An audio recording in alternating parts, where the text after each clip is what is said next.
না না, আমাকে স্যার ডাকবেন না। আমি আপনাদের আপনাদের সন্তান, আপনাদের নোমান ভাইয়ের ছেলে, বাট আমিও আপনাদের ভাই। 2 বছরের না, এবং এটা মনে হচ্ছে অনন্তকালে, এবং এই লুপের মধ্যেই আমরা রয়ে যাব। এই লুপ আর কোনোদিন আমাদের এই লুপ থেকে বেরোতে পারবো না যদি না আপনি এটায় ধাক্কা না দেন। ওই ধাক্কা দেওয়ার সময়টা আমি মনে করি এখন এসছে, কেননা আমি প্রত্যেকটা মানুষের সাথে মানে সংশ্লিষ্ট যে কর্মকর্তা বলেন, মন্ত্রণালয় বলেন, সংসদ সদস্য বলেন, আমি ব্যক্তিগতভাবে মুভ করে করে চেষ্টা করব এগুলোতে গ্রিজ দেওয়ার কাজে। কিন্তু কাজটা করবেন আপনারা, আমি হব গ্রিজ স্মুথ করে দেয়া।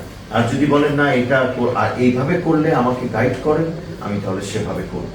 এই আর আপনারা অনেকে আমাকে স্যার ডেকেছেন, আমার লজ্জায় আমাকে স্যার ডাকবেন না, না আমাকে স্যার ডাকবেন না। আমি আপনাদের সন্তান, আপনাদের নোমান ভাইয়ের ছেলে, বাট আমিও আপনাদের ভাই। ওই অর্থে যেহেতু আমি আমার আব্বাকেও খুব ছোট ছোট ইয়াং আমাদের যে ছেলেরা, তারা আব্বাকে নোমান ভাই, আমিও তাদের ভাই, আপনারা আমার ভাই।